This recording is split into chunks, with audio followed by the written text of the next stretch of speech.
Hi guys, welcome back to my new vlog. This is me Aradhya and you're watching Fishy Vlogs. मौसम इतना ज्यादा change हो रहा है, बेबी को जो वायरल इन्फेक्शन करता है उसके अंदर सबसे पहला कैरेक्टर यही देखा जाता है कि बच्चों को फीवर आता है। हाउएवर जो आजकल इन्फ्लुएंजा वायरस है या कोविड वायरसेस है उसके अंदर बेबी को हाई फीवर हो जाता है। बेसिकली हाई फीवर को हैंडल करना हर पेरेंट को नहीं पता होता है, तो हम कुछ आज घरेलू उपाय जान पाएंगे जिससे हम हाई फीवर को जल्दी कंट्रोल कर पाए। फीवर अपना टाइम लेता है, आप डॉक्टर के पास जाएंगे, दिखाएंगे, बेबी को मेडिसिन देंगे, बेबी को वो मेडिकेशन चलेगी, फिर भी फीवर को अपना टाइम लगेगा। बट हम फीवर में कुछ ऐसे घर के उपाय, कुछ ऐसे होम रेमेडीज कर सकते हैं जो बेबी को हेल्प करेगा उस फीवर से लड़ने के लिए। सो आज का ब्लॉग स्टार्ट करते हैं। ब्लॉग स्टार्ट करने से पहले नीचे सब्सक्राइब बटन को प्रेस करें, बेल आइकन को हिट करें सो दैट जो भी ब्लॉग आए आप लोगों तक सबसे पहले पहुंचे। सो गाइस, बेसिकली फीवर 102 से ऊपर हो तो उसे हाई फीवर बोला जाता है।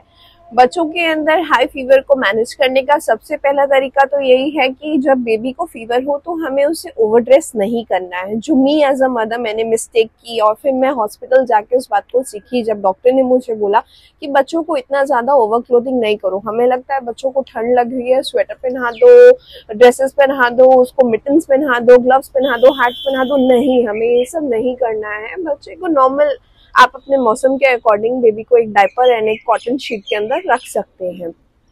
अगर उसे जब तक ठंड नहीं लग रही है, उसे कपकपी नहीं हो रही है, तो बेबी को ओवरड्रेस करने का मतलब यही है कि ऑलरेडी फीवर के दौरान बॉडी हमारी हीट होती है, हम बेबी के अंदर का हीट बाहर निकलने ही नहीं दे रहे हैं, हम उसे कपड़ों के साथ और ट्रैप करके रख रहे हैं। तो वो जब तक बाहर नहीं निकलेगा बेबी का टेम्परेचर लो कैसे होगा। तो इसी बात को समझते हुए बेबी को ओवरड्रेस नहीं करना है, हमें उसे नॉर्मल अपने ड्रेसेस के अपने मौसम के अकॉर्डिंग उसको ड्रेस करना है। समर्स है तो समर्स के अकॉर्डिंग, विंटर्स है तो विंटर्स के अकॉर्डिंग नॉर्मल एक कॉटन शीट के अंदर उसको कवर करके उसको रेस्ट करने देना है। नेक्स्ट हमें प्रॉपर वेंटिलेशन का ध्यान रखना है। जब बेबी को फीवर होता है तो हम नॉर्मली क्या करते हैं, फैन बंद कर देते हैं, एसी बंद कर देते हैं, कूलर बंद कर देते हैं, बिल्कुल एकदम मतलब कोई हवा नहीं आता है बेबी को। हमें लगता है उसको ठंड लगेगी, उसको सब जगह से झाँप तोप के रखते हैं, बट हमें वो नहीं करना है। बेबी को प्रॉपर वेंटिलेटेड रूम में रखना है। उसको फैन चला सकते हैं हम 1 या 2 पे, अगर हम एसी चलाते हैं, समर्स है ज्यादा तो एसी चला सकते हैं। टेम्परेचर हमें रखना है 25 से लेके 28 के बीच में। तो हमें ये सब कुछ छोटी छोटी बातें हैं जो ध्यान रखनी है, क्योंकि वेंटिलेशन बहुत ज्यादा जरूरी है। आप देखोगे जब आप हॉस्पिटल में भी जाते हो या इमरजेंसी में जाते हो, जब बेबी को लेके या खुद भी जब हाई फीवर रहता है तो वो लोग एसी बंद नहीं करते हैं। एसी इनफैक्ट टेम्परेचर एसी का बढ़ा रहता है सो दैट वेंटिलेशन मेंटेन्ड रहे। तो वेंटिलेशन का बॉडी में होना बहुत ज्यादा जरूरी है। हवा आएगा जाएगा तभी उसकी बॉडी नॉर्मल होगी। अब थर्ड, हमें बेबी का प्रॉपर स्पॉन्ज करना है। बेबी को हम मेडिकेशन कर रहे हैं बट उसका फीवर नहीं उतर रहा है, बॉडी टेम्परेचर कम नहीं हो रहा है, तो हमें उसके लिए उसका स्पॉन्ज करना है। स्पॉन्ज के लिए आप अपने पेडियाट्रिशियन से, अपने डॉक्टर से भी सजेस्ट कर सकते हैं, वो एक आइडियल रहेगा प्रैक्टिकल नॉलेज के लिए। डॉक्टर्स आपको बहुत अच्छा बता सकते हैं कि आप ऐसे करो, ऐसे करो, ऐसे करो। बट फॉर एग्जाम्पल स्पॉन्ज होता क्या है, आप पानी का टेम्परेचर एकदम नॉर्मल रहेगा। अगर आप समर्स में दे रहे हैं तो पानी एकदम नॉर्मल रहेगा, नॉर्मल वाटर। अगर आप विंटर्स में दे रहे हैं तो हल्का ल्यूकवार्म वाटर रहेगा। उसके अंदर कपड़े को डिप करना है, कपड़े को स्क्वीज आउट करना है एंड बेबी का फुल बॉडी स्पॉन्ज करना है। फुल बॉडी नहीं कर सकते हैं तो फ्रंट फेस स्पॉन्ज करना है, नेक स्पॉन्ज करना है, बेबी के जेनिटल स्पॉन्ज करने हैं। वो कुछ पोर्शंस हाथ पैर हो गए जो बहुत ज्यादा गर्म रहते हैं, आप देखेंगे उन्हें जब फीवर आता है तो sponge is the most important thing. उससे बेबी का बॉडी टेम्परेचर लो हो जाता है। स्पॉन्ज के बहुत सारे वीडियोस आपको यूट्यूब पे भी मिल जाएंगे, आप यूट्यूब पे भी चेक कर सकते हैं। स्पॉन्ज के दौरान हमें वेंटिलेशन को बंद कर देना है, फैन बंद कर देना है, एसी बंद कर देना है, बिल्कुल हवा नहीं लगना चाहिए बेबी को, क्योंकि हम ऑलरेडी उसे ठंडे पानी से स्पॉन्ज कर रहे हैं। अगर बेबी स्पॉन्ज के दौरान कांपता है, उसे ठंड लगती है, दैट मीन्स बेबी की बॉडी को स्पॉन्ज सूट नहीं कर रहा है, आपको उसी टाइम वहीं पे रोक देना है। एंड नॉर्मली बेबी को अगर कभी कभी जैसे हम बेबी को प्यार करते हैं, पैट करते हैं, अपने हाथ को हल्का गीला कर लेना है नॉर्मल पानी से एंड उसको ऐसे ही पैट करना है, तो उससे क्या होगा, उसका स्पॉन्ज भी हो जाएगा एंड बेबी को फील भी नहीं होगा।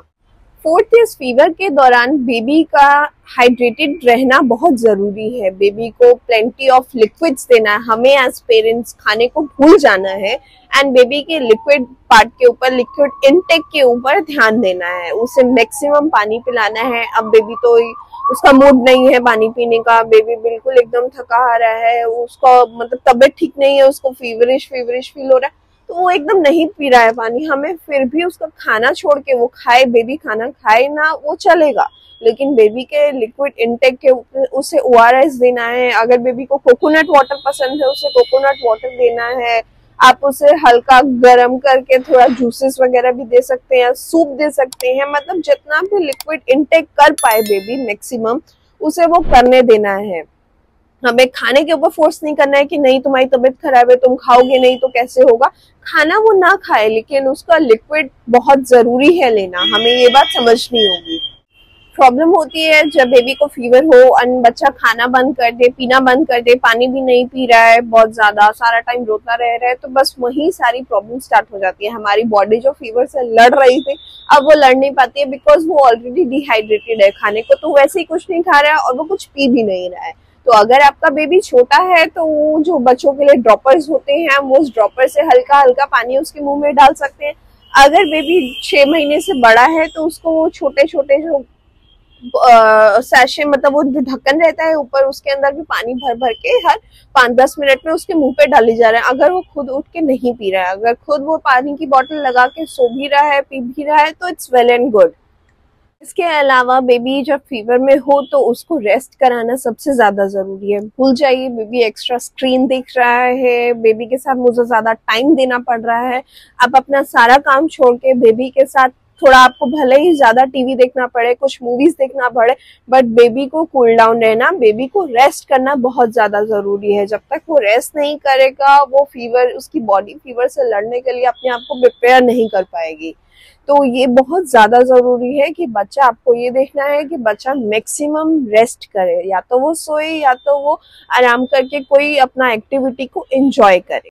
एंड लास्टली मैं आपको सजेस्ट करूंगी कि आप अपने डॉक्टर को दिखाएं। नॉर्मली वायरल फीवर 2 या 3 दिन के अंदर नॉर्मल हो जाता है। जो आजकल ट्रेंड चल रहा है उसके अंदर पहले बच्चे को हाई फीवर आता है, फिर फीवर टूटता है, फिर 3-4 दिन में वो नॉर्मल हो जाता है बेबी का टेम्परेचर। बट अगर वो नहीं हो रहा है तो आप अपने डॉक्टर से दिखाएं। फिर डॉक्टर्स ब्लड टेस्ट वगैरह, यूरिन टेस्ट वगैरह लिखते हैं, जिससे पता चलता है कि फीवर के नीचे का रीजन क्या है।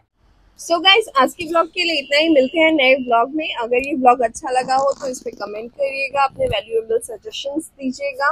ये ब्लॉग अपने बहुत सारे फ्रेंड्स जो कि पेरेंट्स हैं ऑलरेडी बच्चे के साथ, तो उनको शेयर करिएगा। Let us all make parenting very easy. Till then, bye bye, take care, do like, share, comment, bye, she bye.